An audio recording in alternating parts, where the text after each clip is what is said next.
Hare Krishna. I think we might just about be live. Yes, I think we are. Hare Krishna. Good morning to everyone. This morning, Jai Sila Das is going to continue the introduction to the Bhagavad Gita presented by His Divine Grace A.C. Bhaktivedanta Swami Srila Prabhupada. Bhagavad Gita as it is, as it was, as it will always be. The Bhagavad Gita as it is. Um, Okay, I think we're going to go straight to Bhagavad Gita. Before we do, we'll offer our obeisances to the Supreme Lord. Om Namo Bhagavate Vasudevaya. Om Namo Bhagavate Vasudevaya. Om Namo Bhagavate Vasudevaya. Om Magana Timirandasya Gananjana Salakaya Chakshurun Militam Yena Tasmai Sri Gurave Namaha Sri Chaitanya Manopishtam Stapitam Yena Bhutale Swayam Rupa Kadamayam Dadati Swapadantikam Vandeham Sri Guru Sri Yataha Padakamalam Sri Gurun Vaishnavamscha Sri Rupam Sagrajatam Sahagana Raganatam Vitam Tam Sajivam Sa Advaitam Sa Avadutam Parijana Saitam Krishna Chaitanya Devam Sri Radha Krishna Padan Sahagana Lalita Shiva Shaka and Vitamscha Hey Krishna Karuna Sindhu Dinabandhu Jagatpate Gopisha Gopika Kanta Radha Kanta Namostute Tapta Kanchana Gaurangi Radhe Brindavan Ishwari Prishabhanu Sutu Devi Pranamami Hari Priye Vanchakalpataribhascha Kripasindhava Evacha Patitanam Pavenibhyo Vaishnavebhyo Namo Namaha Jaya Sri Krishna Chaitanya Prabhu Nityananda Shri Advaita Gadadha Shiva Sadi Gaura Bhakta Vrinda Hare Krishna, Krishna Krishna, Hare Hare, Hare Rama, Rama Rama, Hare Hare. So just as I was finishing those little offering of some prayers, I was thinking it's time to push back the curtain of the shrouding curtain of Maya. It's a powerful curtain. I don't know if you experienced that, but chances are you might in different ways and different times and dates. But the curtain of Maya is to be pushed back and opened up. So my normal procedure is to just, Atmananda Prabhu dealt with the paragraph before, so let's run through that as a lead into today. See if we can pick up the context of where Srila Prabhupada is in his introduction to Bhagavad Gita. So, Srila Prabhupada speaking, in this world, men are not meant for quarreling like cats and dogs. That is also for ladies too. Men used to is mentioned, men and women. So I'll read that again. In this world, men are not meant for quarreling like cats and dogs. Men must be intelligent to realize the importance of human life and refuse to act like ordinary animals. A human being should realize the aim of his life, and this direction is given in all Vedic literatures, and the essence is given in Bhagavad Gita. Vedic literature is meant for human beings, not for animals. Animals can kill other living animals, and there is no question of sin on their part. But if a man kills an animal for the satisfaction of his uncontrolled taste, he must be responsible for breaking the laws of nature. It's just worth mentioning that comes to mind, humane being. There are different beings, 8,400,000 species, and we are designated as humane beings. So the word humane or human means there's a differentiation. The animal life is eating and sleeping and mating and defending. attacking often. And human life also, we eat, we sleep, we mate and defend and possibly attack in different ways. Prabhupada's pointing out here. So the the living entity who has acquired the human form of life is supposed to act like a humane being. So we say something like it was an act of humanity. What does that mean? It means it's an act of a higher nature, compassion or love or kindness, consideration. This is humane activity, an act of humanity. So the animals are dictated to by the lower instincts, and they don't are not given the capacity for higher contemplation of the real problems of life, or the or life itself. They are busy in those activities, but the human being is meant to go to a higher level. So that is the whole direction, and it makes complete sense. Hmm? It makes complete sense. A human being should realize the aim of his life, and this is given in all, this direction is given in all Vedic literatures, and the essence in the Bhagavad Gita.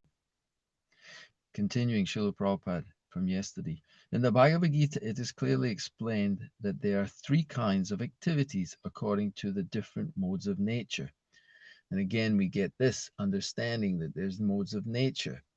The lower modes are closer to animal life.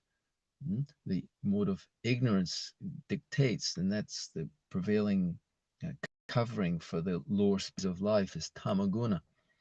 So the tamagun is there. So there's the activities of tamagun, then rajagun, and then we have sattvagun.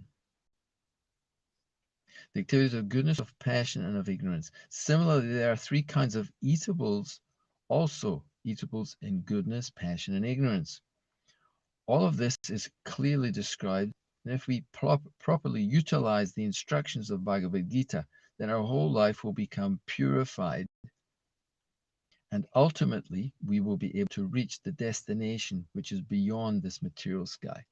So there's a progression going on from ignorance to passion, from passion to goodness, from goodness to pure goodness, and from pure goodness we go in. We are in the spiritual activity of the living being. We are not human beings attempting to have a spiritual experience, but we are described as being spiritual beings having a human experience. So we are not ultimately just human beings, but we are spiritual entities, every living being. So this human form of life is not what meant for working hard. Tapodivyam putrakayena sattvam sudyed yasmad brahma sokyam tvanantam. We are meant to perform higher activities, and it's called tapasya, voluntarily undergoing some difficulty, some problematic experience to come to a higher level. Tapodevyam putrakayena sattvam sudyed yasmad brahma sokyam. That spiritual happiness, sokyam is happiness, and brahma sokyam is spiritual happiness. So we have tasted the material pleasures, the material quote unquote happiness, which is more or less a relief from distressful condition. But that doesn't bring the satisfaction that we hanker for. And if we're always hankering, we're hankering and then we're lamenting. So this is not, the human being is not supposed to continue in this way. But his real hankering is for Brahma Sokyam, or spiritual happiness, which is transcendental, which is above this material fleeting happiness and distress. And it continues eternally.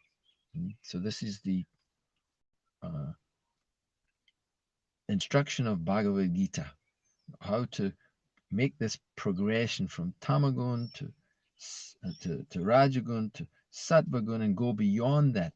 Srila Prabhupada often said that the sattvagun is like a springboard to go to the spiritual world. So it's to go from tamagun and rajagun, it's not possible. Only when we dovetail those, even those lower modes can be dovetailed in the service of the Lord. But gradually it will bring us to the sattva gun, because that means that we're considering, sattva means we're always conscious, aware of uh, what is real and what is not real, what is illusory, what is temporary, what is beneficial, what is not beneficial, what is immediate benefit, and what is ultimate benefit, prayas and shreyas. So the human form is meant for the prayas of the, or should I say the shreyas, the permanent benefit. So let us continue then today. Srila Prabhupada speaking from his purport, continuation. So the last sentence he said it. If we properly utilize the instructions of Bhagavad Gita, then our whole life will become purified, and ultimately we will be able to reach the destination which is beyond this material sky. Wow, that's opening up a whole realm which is beyond this material sky. Abrahama bhuvano loka purna avartino arjuna amakechita purna jamana vijite.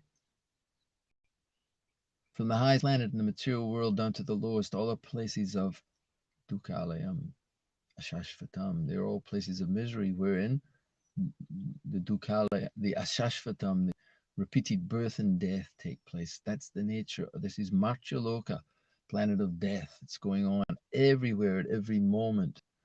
People are coming into existence in this world, taking their forms, and some are immediately dying practically. You can die at birth, and it goes on like that, either sooner or later.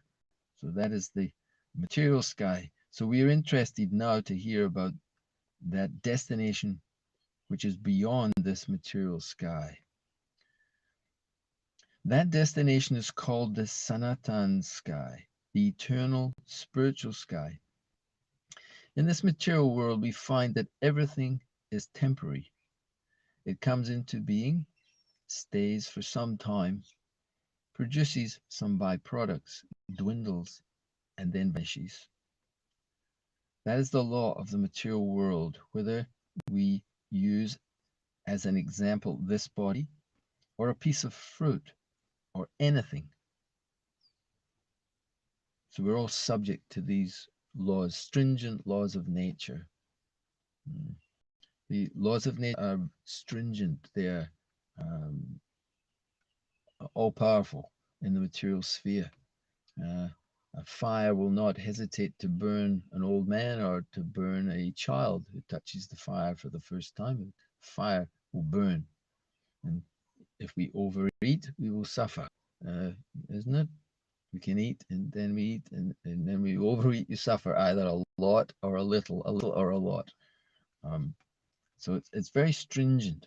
The freedom of the living entity is very minimal.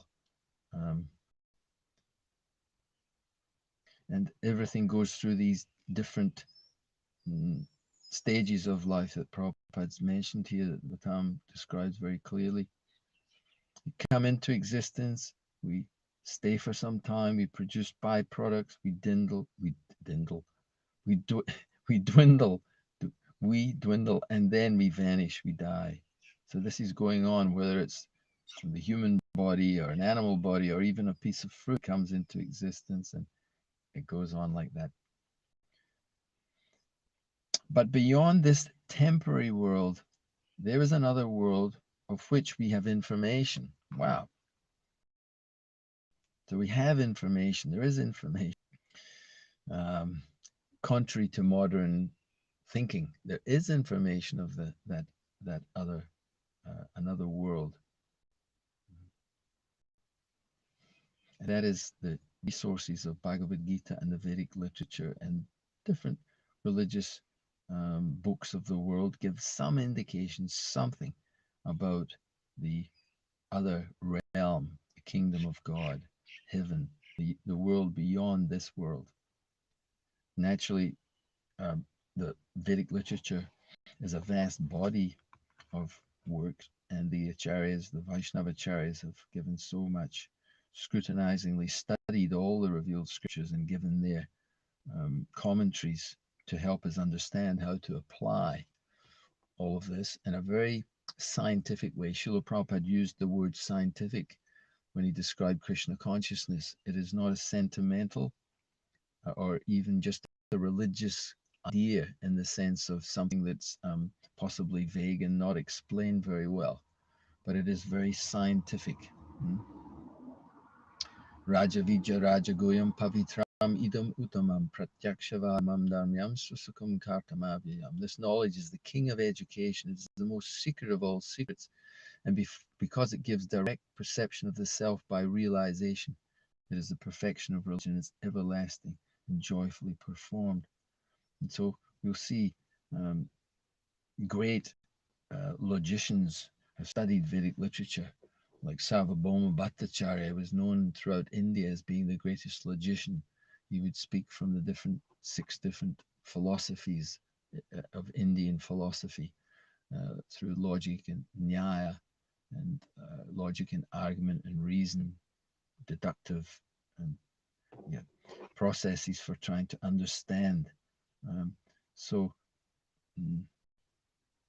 this information is available, and we can go further and further as we go through all the different acharyas have explained different aspects of that supreme absolute truth and for the jiva's position within this world. And again, the good news all the time. Sometimes when we're talking, as I'm speaking, I'm thinking, oh, it becomes maybe quite laborious, meaning there's a lot of work to do. We've got to crawl through the modes of ignorance and get to passion up to goodness. We've got to follow this thing and study this. And it seems, wow, this is a lot of work. Better just take a chill pill and forget it. But no, Susakam Kartam Avyayam, that verse, that's 9.2 of Bhagavad Gita, it's saying that it is joyfully performed. Coming through is a lot of work. It's a bit of work. That's why we have to keep the higher taste. We have to get the higher taste. Higher taste, you get it in the cookbook, the higher taste cookbook. You get it also by studying very carefully these Vedic literatures, and they will, if we study them properly, we will have two sides. One is the dukkhalayama shashvatam, the temporary nature of this world and all its miserable, and we've got to study that and understand it very clearly. At the same time, we have to gain inspiration to know that our goal of life is not to be struggling hard constantly to overcome all the anarthas that we drag around with us. That's not the goal of spiritual life. It's good to hear this, because if that's the goal, it's too much. But the goal is to go beyond this struggle to come out. Just like I think the example is given of a spacecraft to pull through the gravitational pull. It requires a lot of energy to get free from that gravitational pull of the Earth. But once it goes through that, the far less power is required for it to go beyond, to go further. So we have an amazing gravitational pull. It's called Tamagun. And it pulls us every day. You go to bed at night, yes, we take shelter. The passion's too much.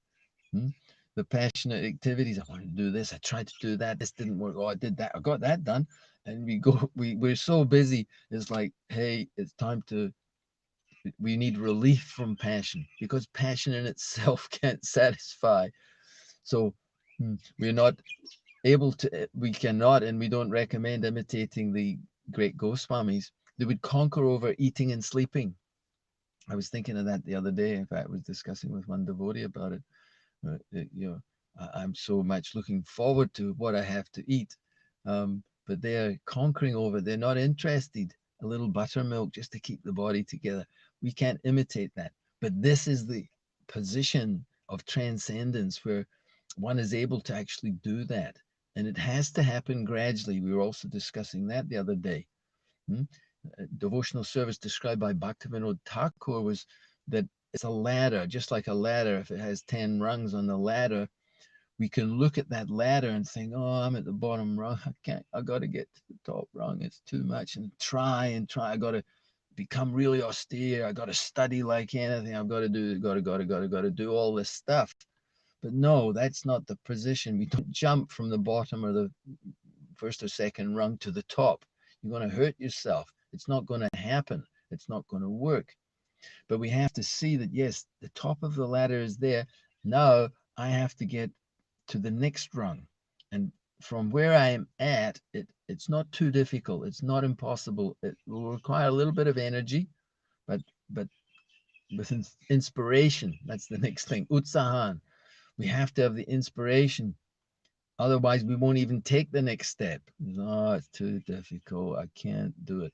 But if you get the association of Shastra, you get the association of Krishna and Krishna's devotees, then you'll get enough inspiration to just keep moving forward. Just learn one sloka. Just chant whatever number of rounds you're chanting.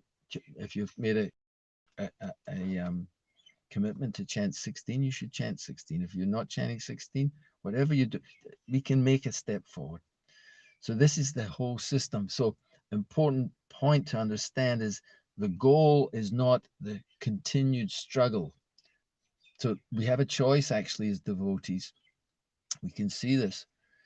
We either continue and as I was trying to mention there's ways to continue in a gradual, progressive way with good association, guidance, and take shelter in so many angas or aspects of devotional service, which we can gradually progress. Allow Krishna to do his magic. Krishna says that when you show a little enthusiasm and a little endeavor, I will help you. I will help you. Shrimvatam Svakata Krishna Punya Shravana Kirtana Ridyantasto Jabhadrani Vitunoti Suritsatam. Krishna is the dearmost friend and he's there in the heart. Vitunoti Suritsatam. He's the great friend and he's there in the heart. And when he sees that the devotee is trying, what am I supposed to do? You're supposed to take shelter of spiritual master, hear from him submissively, render some service. The self-realized soul can you can do whatever is all what's required, and take up the process, and have confidence that yes, I can do it, and we can. It is not an impossible task. It requires that enthusiasm. Okay, so I will try to go back into Srila Prabhupada's purport. So there's another world of which we have information.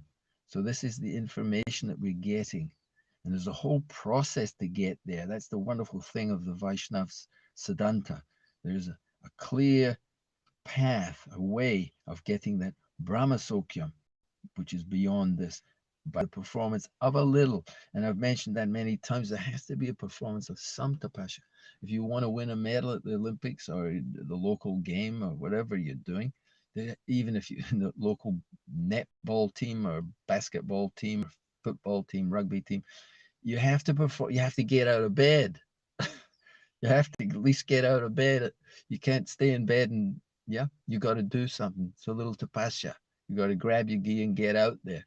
So if you want to achieve anything, there's a little tapasya. But we're not interested in achieving any more material things. We want spiritual. So let's do a little spiritual tapasya. And that begins with hearing.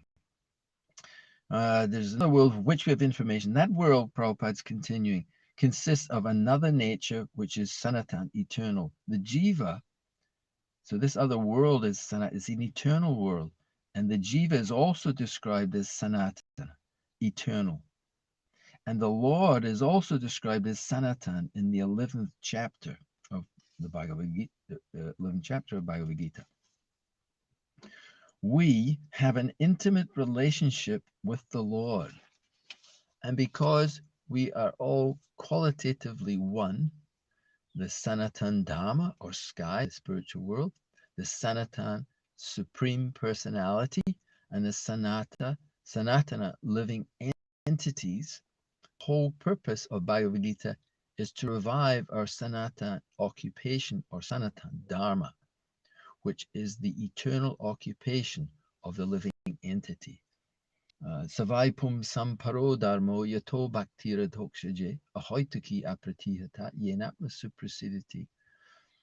The all occupational, the occupation, trying to remember, the supreme occupation for all humanity is that activity by which one can render devotional service unto the personality of Godhead. Such devotional service should be unmotivated and uninterrupted in order to completely satisfy the self. And all occupation, the occupational activities a person performs according to his own position, according to the caste divisions and orders of life, uh, if it does not provoke attraction for hearing the messages of Vasudeva, is to be considered Shrama Eva Hi Kevalam. So maybe a mishmash of verses in there, but um, the, the activities a person performs are a useless waste of time. They're just they keep one in this material world, but the activities of devotional service bring us to this Sanatan Dharma. That is the occupation of the eternal living being to eternally serve the eternal supreme being. Prabhupada speaking now. We are temporarily engaged in different activities, but all of these activities can be purified when we give up all these temporary activities and take up the activities which are prescribed by the Supreme Lord. That is called a pure life. So we've wandered off the path. We've wandered off the path a fair way, and we've got lost in the forest of material enjoyment. The Bhagavatam describes this, that the living entity enters into the forest of material enjoyment, but it is aptly described as a forest or a jungle. You get lost easily in the forest of the jungle, and that's what happens. And we don't realize that the ensnaring material nature, avaratmika and prachipatmika, it covers our eternality, our eternal existence. It covers over and pulls us down. That's always the nature of material life. It's pulling us down. So that's the covering and the pulling down potencies of the Supreme Personality of Godhead in his external feature. in his internal feature, it's the liberating feature, which reveals to us our eternal relationship with the all-loving eternal personality of Godhead. So this is called our pure life. When we give up all these temporary activities and take up the activities which are prescribed by the Supreme Lord. The famous statement is that we are supposed to execute the activities, the what is it now, the principle, regulative principles of freedom. So it seems like a contradiction. The regulative principles, there's regulations and rules to gain freedom. Again, Srila Prabhupada gave us so many examples that he said, just like if you want to have the freedom to be allowed to drive a vehicle on the road, you have to keep to the left, or in another country, keep to the right. You have to know, and you have to follow a certain rule and regulation. You have to stop at a red light. So there's regulations that guide us to be allowed to be free, to have a certain amount of freedom. Pardon me. So if we want freedom from the the three modes of material nature, then we should voluntarily take up those guiding principles. Don't eat too much, don't eat too little, don't sleep too much, don't sleep too little. All of the guidance is given there to gradually purify our life in this world. So human form of life is very rarely achieved out of 8,400,000 species of life. And then to have the opportunity for spiritual life, that is described also, that Brahmanda Brahmati Kona Bhagavana Jeev Guru Krishna Prasad Pai Bhakti Lata Bija. Of all the living entities that are there in this Brahmanda, or the universe, all the different universes, hardly one has got the opportunity. We can imagine, we can't even stretch our imagination that the number of living entities are innumerable, can't be counted. They're just inconceivable for our little brain to try and understand. So they're scattered all over. They're everywhere. Sarga means everywhere. They're in fire, they're in water, they're in earth, they're everywhere. The living entities are there. And if one is very, very fortunate, yeah, he has the opportunity to get the association of the Lord's pure devotees. And you can gain that in so many ways. We we can gain the mercy of Sri Chaitanya Mahaprabhu, Namo Mahavaranyaya. He's the most magnificent of all the incarnations or manifestations of the Supreme Personality of Godhead. He's given Krishna Prema. He's giving love of Godhead, freely distributing love of Godhead. And that is available. And Srila Prabhupada, our founder of our Hare Krishna movement, the International Society for Krishna Consciousness, is still available for all of us. Srila Prabhupada said his books are the law books for the next 10,000 years. Not that they be here for a few years and disappear, but everything has been given so that the whole world could be purified by the association of Krishna through the form of the Srimad Bhagavatam. And the Srimad Bhagavatam is directly the Supreme Personality of Godhead. The holy name is directly the Supreme Personality of Godhead. And the pure devotees of the Lord are directly the supreme mercy manifestation of the Supreme Personality of Godhead.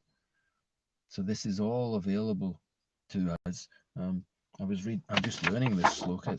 This is a good one. Krishnesvadamo pagate dharma ganadi bi saha kalo nasta drishamesha puranarko dunodita. This Bhagavat Purana is as brilliant as the sun, and it has arisen just after the departure of Lord Krishna to his own abode, accompanied by religion, knowledge, etc. So Krishna is the source of all religious principles. Dharmantu Shakshat Bhagavat Pranitam. They're all established by the Supreme Lord himself. And knowledge is given by the Supreme Personality of Godhead, as he's doing here to Arjuna. He's saying, this knowledge is thus received through the chain of disciplic succession. I imparted this knowledge to the sun god, Vivishvan, and he in turn imparted it to his disciples and sons and so on. So, and this verse continues. It says, persons who have lost their vision due to the dense darkness of ignorance in the age of Kali shall get light from this Purana. So it is fully available. And this is not my speculation, but Srila Prabhupada continually said, everything is available. Just as Arjuna was hearing from Krishna directly, if we take Bhagavad Gita as it is, we will get Krishna's direct association in the form of Shastra, in the form of pure sound vibration, which will empower us to execute and become successful. It will become, this is called our pure life. So we will learn how to do that. So it is fully available.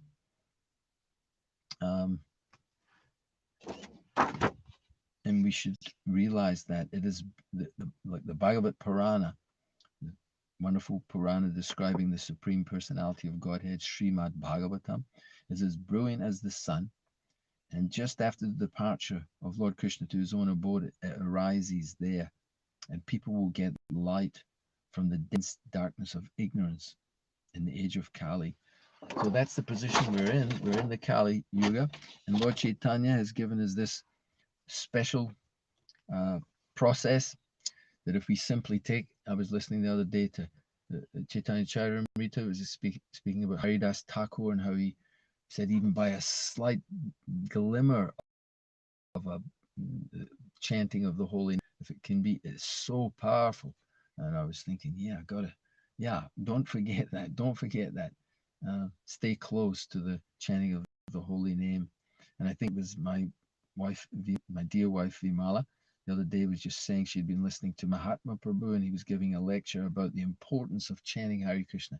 He said, if we've got any problems, any difficulties, any challenges in our life, trace it back to your chanting of Hare Krishna. So, um, and she was saying she got a lot of inspiration from that and was realizing, yeah, actually, I need to get. So it's in front of us every day. We all go to our japamala and we attempt to chant Hare Krishna to the best of our ability. So that's an ongoing process of purification uh, where we can gain great benefit through the chanting of Hare until we get to the point where Srila Prabhupada again said the chanting of Hare Krishna is like the genuine cry of a child for its mother. So we have to actually cry out, um, either, yeah, cry out through frustration. That's not the best. Cry out of love is most likely best. But we have to uh, cry out to the Lord. I have no attraction for your holy name, my Lord. Um, you have hundreds and millions of names like Krishna and Govinda, and you've invested all your transcendental potencies in your holy name, but I'm so unfortunate that I have no attraction for your holy name. And then we go on from there. Lord Chaitanya's Shastra said the reason possibly is we don't, we want respect for ourselves, and we're not ready to give respect to others. We're envious of others, and we're not actually very humble, and we're not really tolerant. And that is our big disqualifications for tasting the nectar of the holy name. So we can we can tune in, and we can quite quickly actually see why we're not getting the nectar for which we're always anxious in the form of the holy name. So if we can approach today and tomorrow morning or whenever we're chanting, we can chant all day today, I'm sure, as we're doing things. It's yeah. And we can tune into the cultivation of these qualities that will help us in our chanting. Um, Haridas Thakur was chanting 300,000 names every day. So basically, he chanted all day and night practically. Um, so again, we can't imitate. We're on whatever ladder, step of the ladder. We can steady that step even. How would that be? We're talking about going to the next. Okay, so let's just stay on the ladder. Um, get steady on that one if we're not steady, and then just see we might be able to, yeah, go forward. So I'm going to pause there. I'm going to just see if anyone has any reflections. I'll be happy to hear them. If you have any, I can't. If you can write them in the chat box in some shape or form. I know it's not. Well, it's maybe easier whoever's there. For you, it'd be good if I knew how to do all the buttons I could get you to speak. That would be great. But maybe that's in my next live. I'll just press that and see if I can possibly something comes up. But reflections on anything. Um,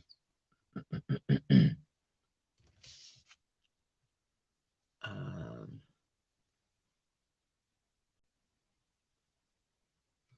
so what time is it? It's 41. Okay, so that's long enough time.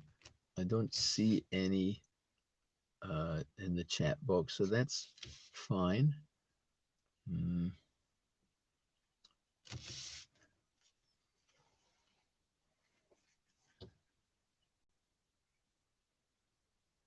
Just give a few seconds more. I'm just trying to think if there's anything else to.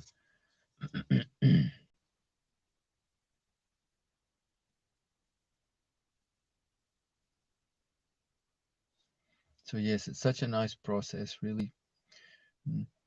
People are living in a house and they're cooking and they're eating and they're going about their activities. Devotees also live in a house and they're cooking and they're going about their activities.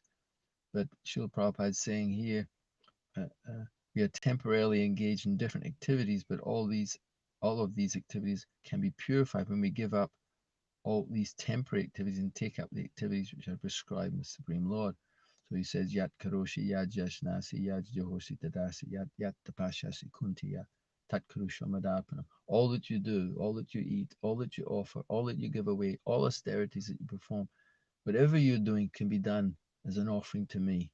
And so that is the purifying process to dovetail all of our activities. We offer it to Krishna. We think of Krishna. Man manabhava madbhak, to always think of me, become my devotee, offer obeisances to me. So this is the purification of our life and the starting or connecting to that eternal relationship with the Supreme Eternal uh, in the mood of eternal service. And that will be very beneficial for us all. Okay, so we're going to finish at that point. All glories to the assembled devotees. Grantaraj Srimad Bhagavad Gita ki Jai. His Divine Grace A.C. Bhaktivedanta Swami Srila Prabhupada ki Jai. Ananta Kota Vaishnava Brinda ki Jai. Hari Hari. Hari Bo.